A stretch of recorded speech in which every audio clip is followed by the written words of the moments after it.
dijadikan tema yang konsisten gitu. Ya gue suka, gue nggak tahu, gue tuh simpati sama iblis. Oke, lanjut. Ya gue suka. Kenapa? Karena dia demonize oleh Tuhan dan semua umat manusia. Setan, iblis atau apapun lah ya istilahnya. Ya mereka kan cuma melakukan tugasnya aja kan ya. Ya dan ya udah. Kenapa dia harus disalahkan untuk sesuatu yang dia diciptakan untuk itu gitu. Tapi tau nggak Paman, aku tuh bisa relate untuk simpati sama iblis ya. Karena kalau di cerita orang Islam tuh jadi soalnya gini, bukan mitologi. Di ceritanya orang Kristen dan di ceritanya orang Islam, setannya beda. Kalau di Kristen gimana? Gini, kalau di agama Kristen, setan itu, iblis atau apapun itu namanya, dia tadinya adalah salah satu malaikat dengan kedudukan tertinggi. Oke. Jadi gini, kalau di agama Kristen itu ada urutannya kan. Sebelum Tuhan menciptakan makhluk yang lain, dia menciptakan dulu malaikatnya nih. Jadi pertama yang diciptakan malaikatnya. Nah, baru ada rentang waktu berapa yang cukup lama sampai akhirnya dia menciptakan bumi dan yang lain-lain lah gitu. Nah, salah satu malaikat yang diciptakan awal-awal yang kalau menurut referensinya ditaruh di posisi tertinggi, itu melihat bagaimana Tuhan itu disembah dan yang lain-lain. Jadi gini, kalau di Kristen itu semua being, semua makhluk hidup yang diciptakan itu dikasih free will. Dikasih kehendak bebas. Sehingga konsekuensinya adalah salah satu malaikat yang diciptakan awal-awal itu dia jadi punya keinginan, anjir, ternyata kayaknya jadi Tuhan enak ya gitu. Anjir, disembah enak juga nih gitu. Karena dia punya free will. Akhirnya salah satu malaikat ini, dia free will-nya itu sama dia biarkan ada di hatinya, lama-lama dari hati, karena dia biarkan naik ke pikiran menjadi sebuah rencana, lama-lama jadi rencana dia pikirkan, jadilah sebuah tindakan. Apa tindakan pertamanya? Kalau menurut orang Kristen, tindakan pertamanya adalah dia menyamar jadi ular ke Taman Eden untuk menggoda Adam dan Hawa. Kalau menurut orang Kristen yang gue pelajari pada saat itu, gue masih ingat, soalnya kan keluarga gue sangat konservatif ya.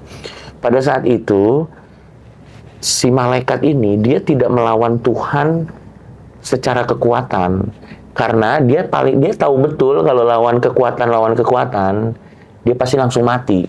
Karena kan Tuhan kan di atas dia jauh kan. Jadi yang dilawan sama Tuhan itu adalah bukan kekuatannya, tapi hak Tuhan untuk disembah. Sehingga mau tidak mau Tuhan harus memberikan waktu kepada si malaikat ini untuk membuktikan bahwa kalau alam semesta di bawah dia, bumi di bawah dia, manusia menyembah dia, lebih baik nggak daripada kalau menyembah Tuhan gitu. Tapi aku mau nanya lagi ya, narkoba. Kalau misalnya ada nggak suatu kenikmatan yang mendekati kenikmatan narkoba? Tidak ada. Yang paling mirip adalah dipeluk oleh orang yang disayang. Oh, oke. Jadi gitu guys. Dipeluk orang tua. Oke. Tapi itu pun hampir. Itu pun nggak menyamai. Tidak menyamai. Itu hampir. Gitu. Karena kan ketika kita konsumsi substan terlarang kan sebenarnya yang terrekayasa otak kita gitu ya. Yes. Kehangatan keluarga pun hampir tapi tidak. Sehingga akhirnya ya cara supaya kita tidak balik lagi ke narkoba ya tentunya kita harus menanamkan dalam diri kita bahwa yang nikmat belum tentu yang benar gitu. Ya itu sih sebenarnya salah satu caranya kayak gitu. Penasaran banget pengen pakai gini. Iya, nggak apa-apa.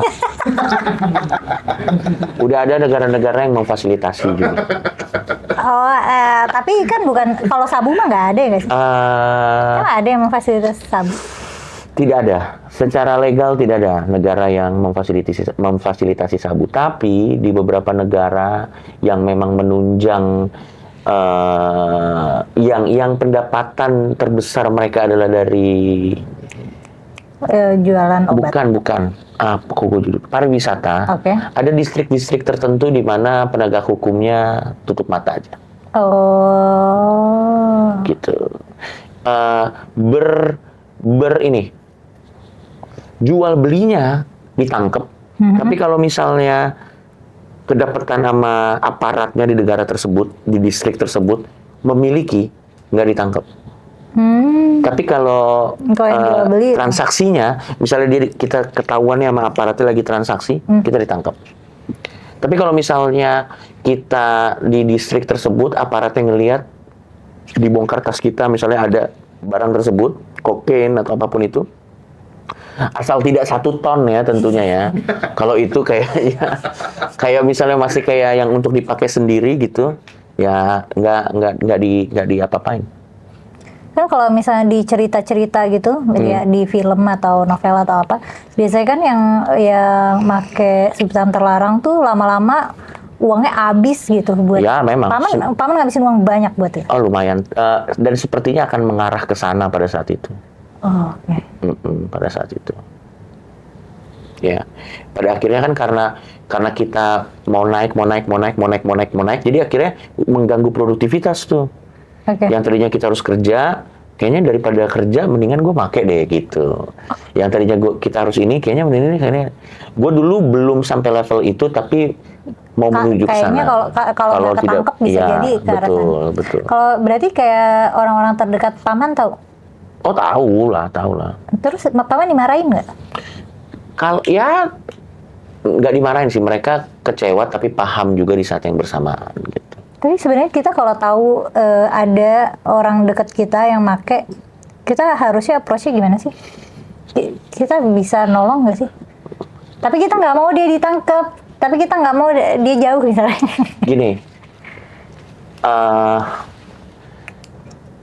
kita bisa nolong nggak sih? Tergantung dianya mau sembuh atau enggak. Itu pertanyaan hakikinya gitu. Nah, tapi cara approach-nya adalah mendingan lo deketin dia, terus bilang, sebenarnya sih gue sih nggak masalah ya lo make ya.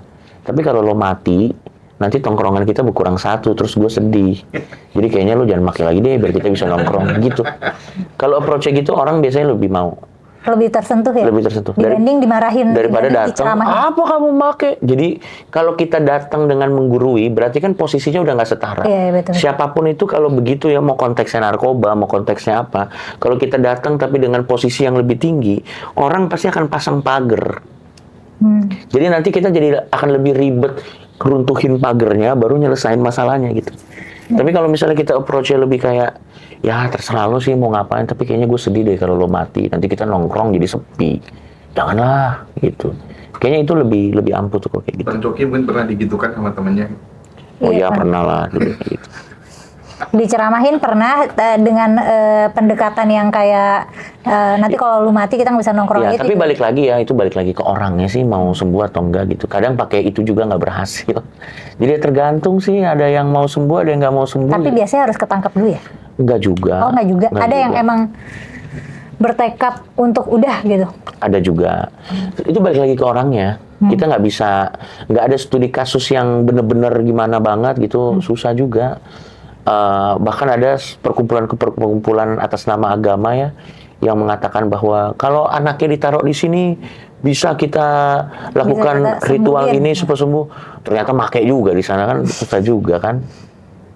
Susah. Kalau bicara mengenai ini kompleks, setiap individu resepnya berbeda. Tidak ada resep general yang bisa digunakan untuk keberhasilan satu individu. Lamanya rehab itu ditentukan atau juga tergantung orang? Tergantung orangnya. Berarti paman bisa keluar setelah setahun lebih itu ditentukan, ini udah boleh pulang gitu?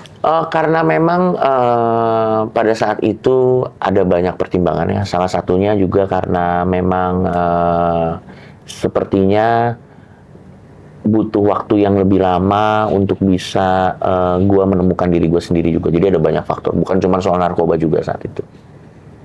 Jadi dan gue merasa pada saat itu di tempat rehab tuh tempat yang baik untuk kontemplasi diri. Oh berarti tempatnya enak ya? Kebetulan rehab gue layak. Oke. Makanya kalau miskin gak narkoba teman-teman.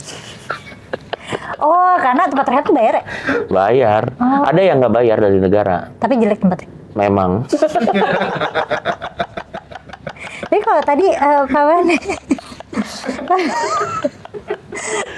paman di penjara, sebenarnya kalau kita makin narkoba tuh hukumannya emang pidana. Sekarang gini, gini, sekarang harusnya tidak. Kalau kita ketahuan pemakai, selama kita bisa membuktikan kita pemakai ya, Iya. cuma direhab doang. Oh. Yang pidana itu pengedar. Kalau paman waktu itu di penjara karena Bukan penjara, iya kita ditangkap karena menggunakan. oh oke. Gue nggak ngerti ya hukum kita, gue nggak terlalu paham. Iya, Gue aku takut juga salah. nggak ngerti. Gue takut salah. Tapi menurut informasi yang terbaru harusnya kalau kita hanya pengguna, hanya dirujuk ke rehab. Karena sebenarnya kan itu korban, pengguna itu sebenarnya korban. Silakan dicek sendiri undang-undangnya. Udah ada ChatGPT, udah ada DeepSeek kalau kalian mau coba DeepSeek tuh yang baru tuh. Saingannya AI.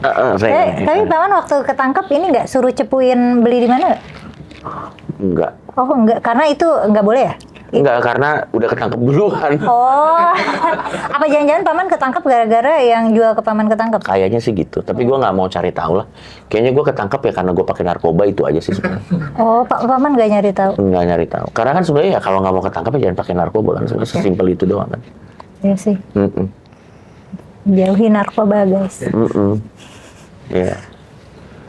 Nah, banyak yang bilang katanya paman tuh setelah ganti Coki Pardede bebas, setelah keluar itu paman jadi orang yang berbeda. Paman sendiri ngerasa jadi orang yang beda nggak? Kayaknya memang harusnya kalau nggak narkoba begitu kali. Tapi Ya enggak lah, masih sama-sama aja tapi mungkin agak sedikit lebih terkontrol daripada dulu aja kayaknya. oke, lebih sadar. Iya, iya. Toh juga gue nggak clean banget ya. Maksudnya gue, gue nggak sober banget. Gue clean tapi gue nggak sober kok. Aku nggak paham. Kalau clean itu kan bersih. Kalau sober tuh, gue masih minum kok. Oh, oke. Mau masih mabok masih. Oh, emang bentar. Rasanya enak make sama mabok emang mirip? Enggak. Oh, enggak. Tapi ya, maksudnya gue juga maksudnya poin dari pernyataan gue tuh gue bukan orang yang memang sudah tidak minum alkohol. Ini gue kan. Oh, enggak se-clean itu tuh maksudnya itu? Iya, masih. Tapi ya memang yang melanggar hukum ya tidak saya lakukan itu kok sebenarnya. Sebenarnya kan yang setiap negara kan punya hukum yang berbeda-beda, tapi karena kita tinggal di Indonesia kita harus merespek hukum yang ada di Indonesia gitu aja sih sebenarnya. Tapi ya gue masih mabok kok, hampir ya seminggu bisa sekali tuh. Stok di rumah juga alkohol banyak. Tapi kalau cara paman melihat diri paman sendiri, paman melihat kalau paman flashback nih beberapa tahun lalu gitu, maksudnya sebelum rehab, paman ngerasa itu orang yang berbeda sama paman hari ini atau sebenarnya sama aja? Mungkin sebenarnya karena tanggung jawab ya, kayak gini. Sebenarnya harusnya secara natural semakin umur bertambah harusnya kita jadi orang yang berbeda sih harusnya memang.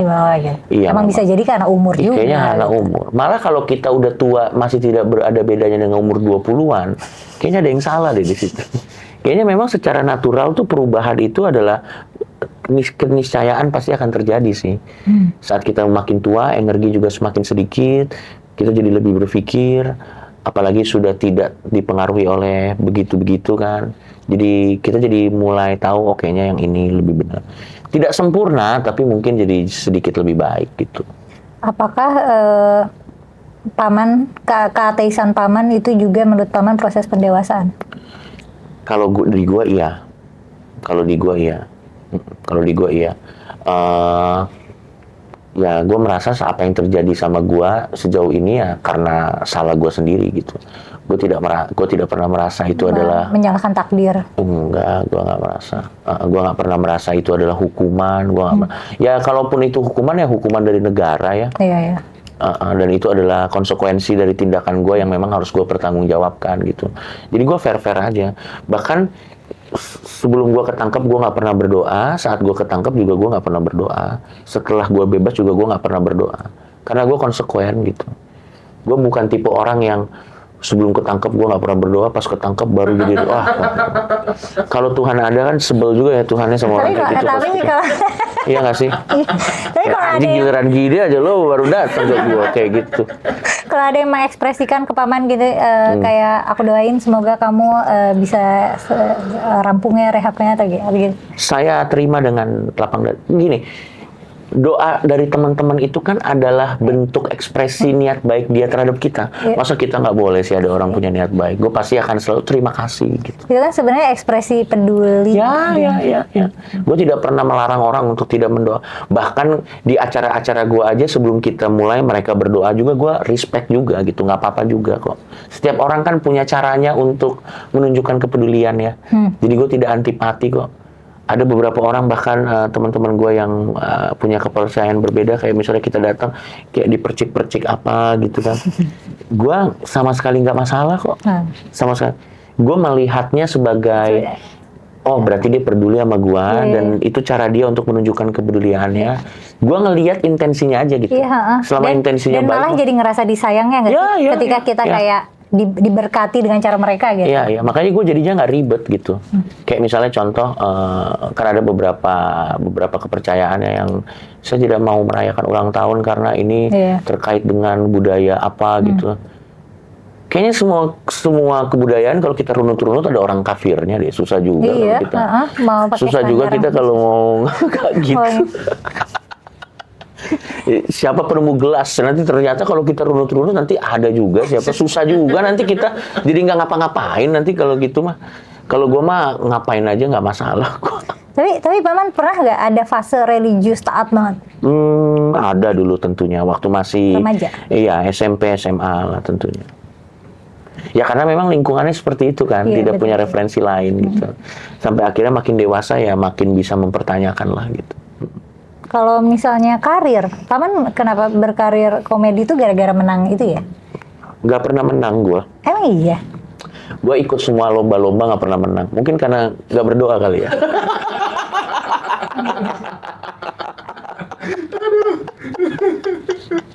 Nggak pernah menang gue. Menangnya nggak dapet, tapi populernya dapet berarti ya? Ya, gitu. untungnya seperti itu. Tapi emang arah Paman memproyeksikan karir Paman emang pengen jadi komedian waktu itu? Iya, istilahnya gue tidak bisa melihat diri gue kerja kantoran pada saat itu. Untungnya ada stand up komedi, gue terjun ke situ. Awalnya cuma coba-coba doang. Tapi bukankah itu adalah jalur karir yang berisiko ya nggak sih? Oh ya, beresiko. Semua karir yang menggunakan mulut untuk mencari makan pasti beresiko lah. Anda juga mengalaminya kan? Ya benar. Itu pasti beresiko lah. Pasti beresiko. Yang aku maksud awal tadi berisiko secara keamanan finansial gitu. Karena nggak nentu gitu. Oh iya, siap. Betul. Bahkan dulu gue baru mulai tato tuh 2018. Aku hubungannya?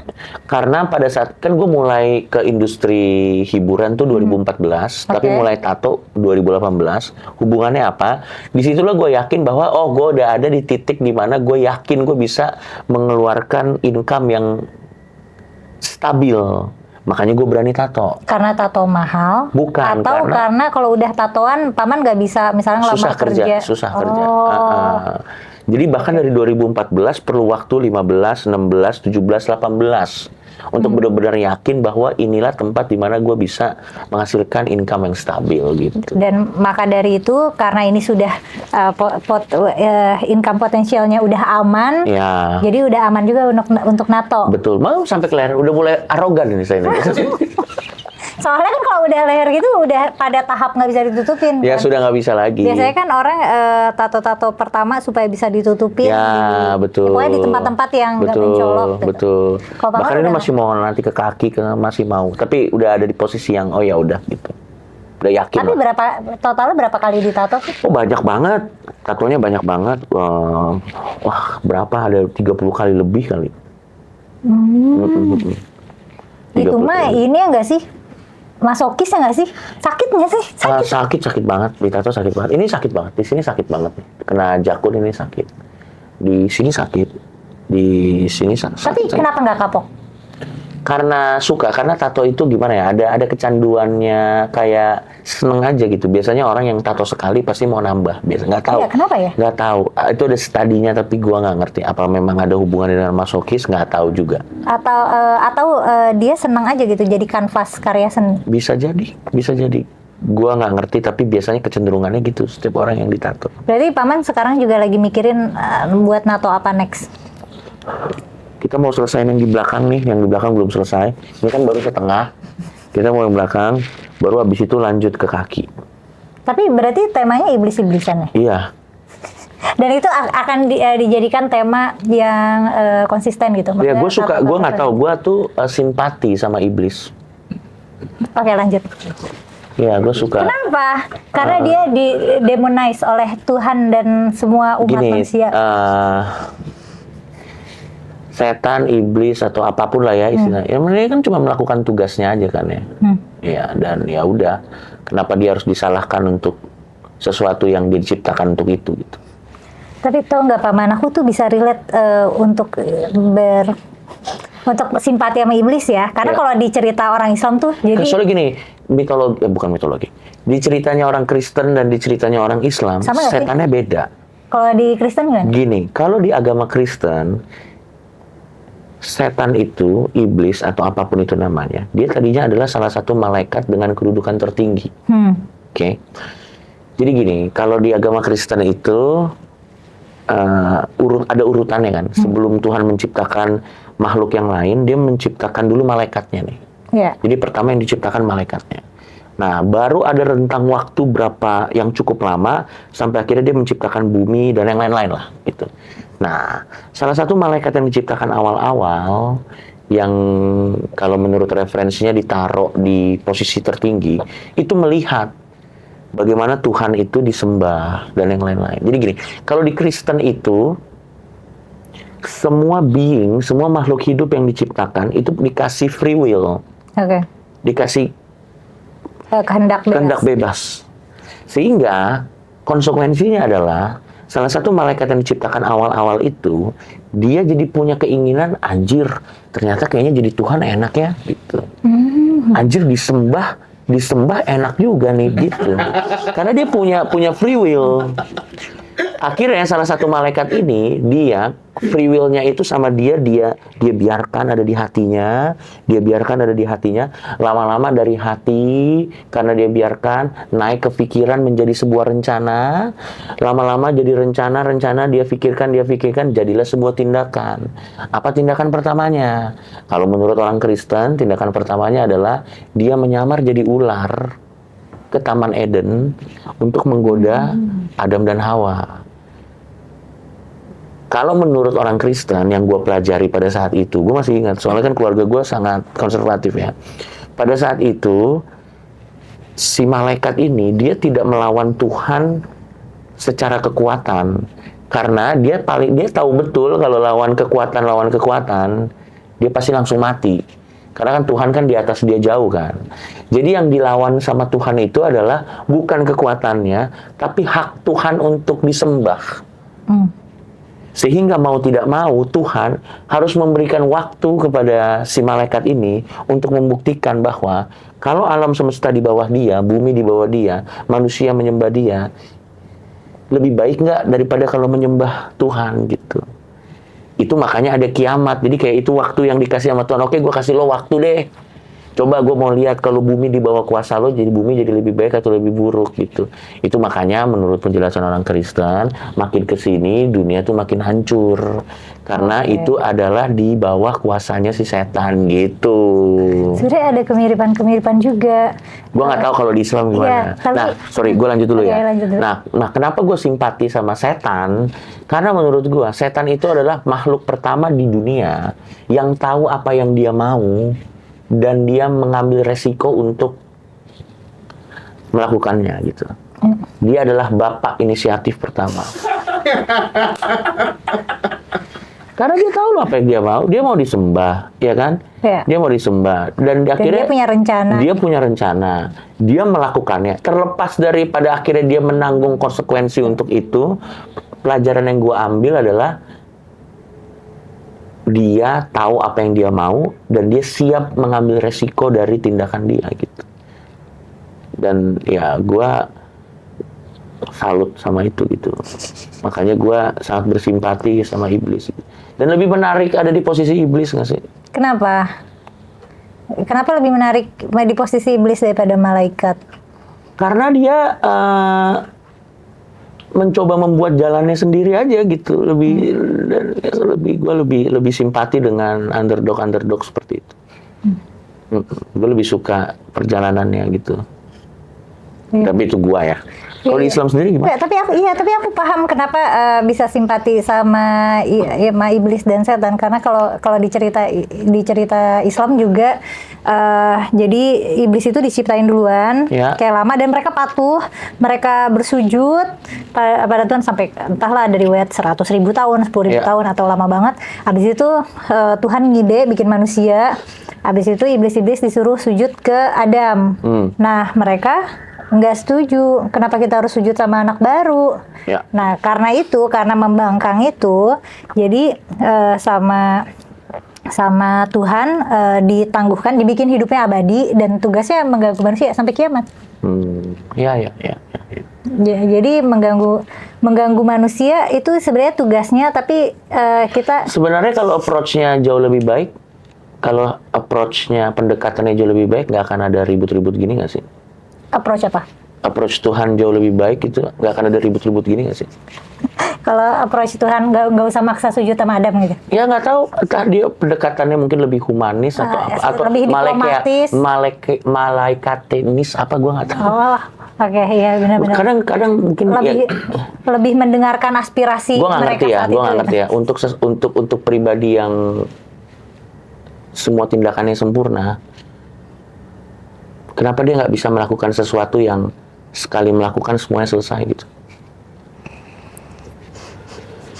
Tapi mungkin itu adalah keterbatasan saya sebagai orang bodoh yang tidak bisa memahami. Atau bisa jadi itu memang kisah-kisah teologis yang memang dirancang untuk. Ya, sekali lagi kan siapalah saya, jangan terlalu serius lah. Saya juga kan ditangkap narkoba gitu. Gak usah terlalu serius lah. Mungkin saya yang terlalu bodoh untuk bisa memahami kenapa tidak bisa. Jadi nggak usah terlalu didengerin dengan serius. Iya, mungkin itu bercandaan gua doang kali. Iya. Makasih banyak Pak Man, udah cerita banyak, cerita agama, karir, tato. Iya. Tapi sebenarnya balik lagi, kalau menurut gua sih kembali lagi aja ya, kita nyamannya pengen. Kalau gua sih stance gua sih sebenarnya gini ya, mungkin gua akan tutup dengan ini.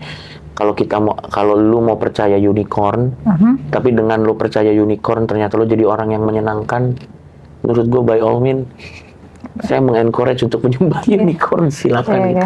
Kalau lu percaya empang, tapi dengan percaya empang lu membantu anak-anak di Afrika gitu, wah silakan gitu. Saya bahkan akan menyumbang untuk bikin empang-empang baru untuk Anda gitu. Jadi sebenarnya intinya sebenarnya ke output sih. Kayaknya kita udah harus stop berdebat sesuatu yang konsepnya prinsipil perasaan gitu. Dan lebih ke yang berbasis dampak. Iya, dan lebih yang ke berbasis dampak gitu. Kayak gue tuh agak sedih ya melihat kita tuh banyak banget loh di Indonesia konten-konten debat agama ini lawan agama ini gitu. Untuk apa? Poinnya tuh untuk apa gitu? Karena yang menang debat itu bukan yang agamanya benar, tapi yang jago debat. Dan maksud gue balik lagi ke statement gue di awal tadi, kebenaran itu tidak perlu tumbal. Gitu. Menurut gue gini, kalau menurut gue ya, ini gue kutip dari seseorang yang sangat bijaksana, salah satu teman gue. Dia mengatakan, namanya Yeri Patinasarani, mungkin bisa diundang ke sini. Dia mengatakan begini, jiwa yang dimenangkan dari perdebatan itu bukan jiwa yang sempurna. Karena jiwa yang sempurna itu adalah yang dimenangkan dari tindakan belas kasih si penganutnya gitu, ngerti gak? Atau dari tindakan-tindakan baik. Kalau misalnya dia, anjir karena orang yang dimenangkan dari perdebatan itu pada akhirnya dia hanya akan mencari debat lagi dan tanda kutip ya, hanya akan membuat onar kemana-mana gitu. Menurut gua kebenaran tuh bisa berdiri tegak tanpa harus tumbal orang lain sih menurut gua. Dan untuk apa kita menambah tensi permusuhan Yang sudah mulai agak cair dibikin lagi lebih runcing dengan. Dan menurut gue juga stop, ya gue nggak tahu ya kenapa ini, mungkin lo perlu undang orang yang lebih kompeten untuk membahas ini gitu. Tapi misalnya dari agama ini ke agama ini diselebrasi besar-besaran, dari agama ini ke agama ini, jadi kayak MLM, lo ngerti nggak sih maksudnya? MLM kan gitu kan, kalau misalnya wah menyambut join, anggota weh, baru. selamat join gitu. Iya, jadi kayak closingan gitu loh, ngerti nggak sih maksud gue? Itu kan ada acara YouTube-nya. Iya nggak apa-apa kalau itu, teman saya juga itu dua-duanya. Nggak, tapi maksud gua tuh harusnya kan itu kan sesuatu yang bukan seperti itu gitu. Dan makanya mungkin pada akhirnya kebenaran itu buat banyak teman-teman di Indonesia tuh selalu identik dengan jumlah pada akhirnya. Karena budayanya seperti itu gitu. Jadi seolah-olah yang paling banyak, yang paling benar, yang paling banyak yang ya nggak ngerti lah gua gitu. Makanya menurut gua teman-teman gua banyak ya, biar lo tahu nih stance gua gimana. Teman gua ada yang nanya ke gua, "Cok, gua nih mau nikah sama pasangan gua, tapi kita beda agama. Saran lo gimana?" Gua bilang, "Lo pengen banget nggak nikah? Pengen. Lo sayang nggak sama pacar lo? Pengen. Convert aja," gua bilang. Lah terus gimana? Ya agama kan birokrasi. Iya. Kalau lo convert kan nanti di ruang tidur lo, di rumah tangga lo gak ada yang tahu lo praktekin itu atau enggak gitu. Yang penting nikah aja dulu, mau menjalankan agamanya itu udah urusan pribadi. Dan menurut gua semua agama kan mengajarkan cinta ya. Dan cinta pasti akan menemukan jalannya sendirilah gitu, dengan atau tanpa aturan pemerintah gitu. Jadi menurut gua kalau mau nikah beda agama, pastiin aja mental kuat. Tapi kalau lo tanya gua ya, kalau lo mau nikah beda agama, mental lo nggak kuat, udah salah satu convert aja. Nanti setelah menikah, itu kan cuma sebatas KTP. Ya. Kalau menurut gue, itu kan cuma sebatas KTP gitu. Kadang kita tuh hal-hal simbolis gitu terlalu penting buat kita gitu. Ngerti nggak sih maksudnya? Toh nanti juga misalnya contoh KTP-nya misalnya agamanya A, istrinya agamanya B. Atau misalnya KTP-nya A, istrinya agamanya A. Toh nanti juga di rumah tangga dia mau nggak melakukan itu kan siapa yang ngurus gitu. Emang orang pengadilan agama datang ke rumah, udah sholat belum? Udah kan nggak bakal gitu juga. Udahlah, nikah mah nikah aja, udah yang penting happy. Kalau menurut gua mah gak usah pusing. Kalau gua gitu sih. Iya, berarti pesan moralnya hari ini jauhi narkoba dan cinta akan bertemu jalannya sendiri gitu. Iya, nanti akan bertemu. Tapi memang berat sih. harus mempertimbangkan konsekuensinya dulu gitu. Oh iya, harus. Kalau misalnya udah nih, oh risikonya segini, gue bisa tanggung nih, baru gas gitu ya. Iya. Dan kalau misalnya ternyata resikonya gede, digas gak bahagia, ya cerai juga nggak apa-apa. Gak apa-apa bro, serius deh. Gak apa-apa bro, maksud gue sesuatu yang memang udah gak berhasil, udah exit aja. Gue tuh percayanya exit itu gak ada kalau lo emang gak mau exit gitu. Gue percaya, siapa ya, temen gue pernah ngomong bagus banget. Dia bilang gini, orang nikah itu semuanya pasti pengen nikah. Orang yang mau nikah, orang yang menikah itu hampir pasti semuanya pengen nikah. Tapi orang yang mau cerai itu pengen tapi nggak bisa, ngerti nggak sih lu maksudnya? Iya. Udahlah, nikah aja. Kalau misalnya nggak bahagia, udah cerai aja, nggak apa-apa lah. Kalau Katolik? Banyak kok yang bisa emang? Bisa, tapi tunggu surat dari Vatikan. Lo panggil orang Katoliknya langsung aja deh, nanti gue salah lagi. Gue nggak mau masuk ke yang ini. Jauhi narkoba, jangan takut cerai gitu. Lo viral lagi lo kalau ngomong kayak gitu. Jangan takut cerai. Kalau memang sudah tidak ada lagi solusinya, bisa dipertimbangkan. Tapi ya kembali lagi ke orang. Nggak belajar deh. Udah viral begitu. Parah, Kumaila. Aduh, makasih banyak Pak Manji. Sama-sama Kumaila, thank you. Makasih teman-teman. Sama-sama, bye-bye.